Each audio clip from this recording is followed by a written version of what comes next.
Right, so here we are again for this week with Triple Money. Now, I know there are two Triple Monies, one of them being adversary mode, one of them being in free roam, but we're going to be talking about the Triple Money, which is going to be the F1, or Open Wheel Series Racing, if you want to call that. F1, Open Wheels, it doesn't matter, call it whatever you want. Now, this game mode can be very, very, very, very, very fun, but there is, with everything in GTA 5 Online, an annoyance that will come with it. And in this case, it's not Rockstar. Rockstar have done completely fine. They haven't done anything. It's the GTA Online community that have been, they're just so shit. But we'll get to cons later.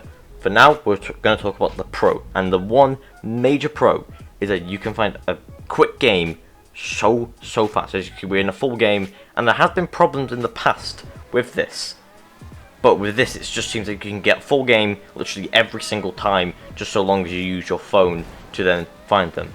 Other cons come with people not being able to drive, and people just constantly crashing into you, whether it's on purpose or by accident. Usually it's on purpose because people, in this case, this guy lost control, he couldn't control it, he didn't know where he was going to go. But then there's that case where the guy just smacks into the wall and just fucking goes flying and just sends my bodywork flying. And in this case, where the guy just completely slows down because he's trying to avoid the crash, but then just crashes into me in the end.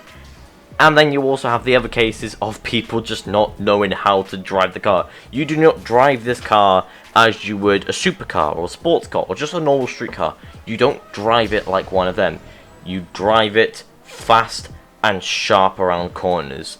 Take this guy for example here. This guy was going out a steady pace going down here. As soon as he got to the corner, brake extremely hard, and I couldn't cut the corner, and then ended up hitting to the back end of him, and he just broke and destroyed my car. And if you're one of these people that ram into the car, fuck off. No one likes you. You're ruining not mine, but also your race. You're also ruining the race if you're a host and you set it to non-contact. We're in an F1 race.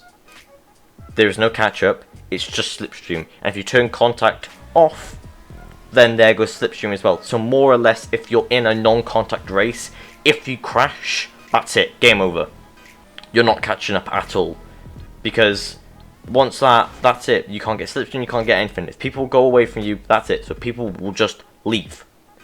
But now going on for the pros of this, we'll talk about money at the end of the pros, but going on for the pros, it's very, very quick to get into a game. As you can see here, I just left that race. This is me immediately after. That's why I'm in my F1 car. I open up my phone, go to quick play, go to the open wheel series, and then that's it.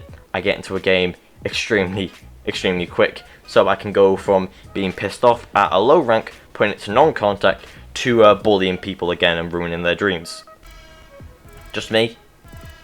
Okay, fair enough.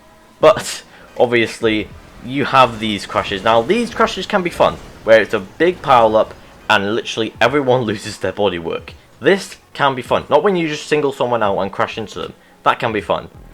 But for the people that want to try and actually race, obviously they don't find that fun. They find it very annoying, actually. Including that guy. Fuck him. But they find it very annoying if you're trying to actually do a race. Like, obviously, if you're trying to perform and trying to maybe even get a world record, I mean, there's really no point. It's just full of hackers and modders just modding their time down to 0. But if they're trying to get a good lap time or a PB, personal best, then they want to do a decent race. And if they're clustered up, like I said, that first crash is fun. When there's a shit ton of people, it's like half the race is just there. They just crash. It's amazing. It's fun. But not when you single someone out, obviously, like I've said. But they may not like that. I get that. But you've got to lighten up. Like, people are going to be playing this for hours and hours and hours on end, making hundreds of thousands of dollars. Because you can make that with this race. You can very easily make that with this race. But also, you'll have the other people that are just going to grief the absolute shit out of this adversary mode and just go the opposite way. They don't care if it's triple money or not. They've got enough money. They've modded a shit ton of money. They've hacked enough money into the game. They don't care. They just want to ruin other people's day by just crashing into them and making them not get money. Speaking of money, with the first race, which is a little bit shorter, as you can see here, this race you can basically do in about 50 odd seconds for a good lap. Good lap, 50 seconds, you could do that quite easily.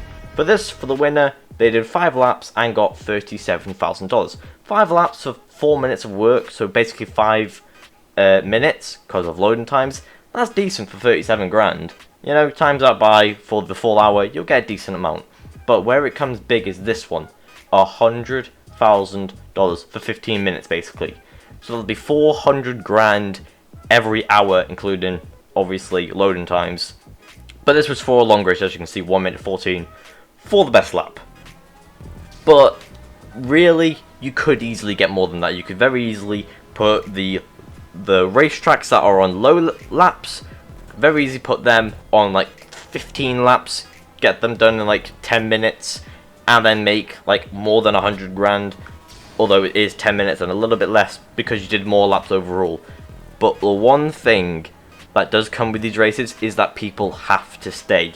So you have to find a balance of how many laps can you do to the point where people will complete them, but then people won't also leave. Because if you start up a race and there's 16 people in that race, if like half the race leave during it, then they're not going to stay around. They're not going to stick around to do the entire race. Half of them may leave, and then you will lose half of the money because it's based on how many people are in the game, not when you start. It's the same for cell missions. If you start a cell mission and there's 20 people in the lobby, when you complete that cell mission, it's how much you're paid off. So if there's only 16 people, so 4 people left when you're doing the cell mission, you will only be paid for them 16 extra people. You'll only be paid 16% extra. The exact same for races. You'll only be paid for how many people finish the race, or whenever you finish the race, that is how many people you, or how much money you'll get paid for that race. So are these worth it?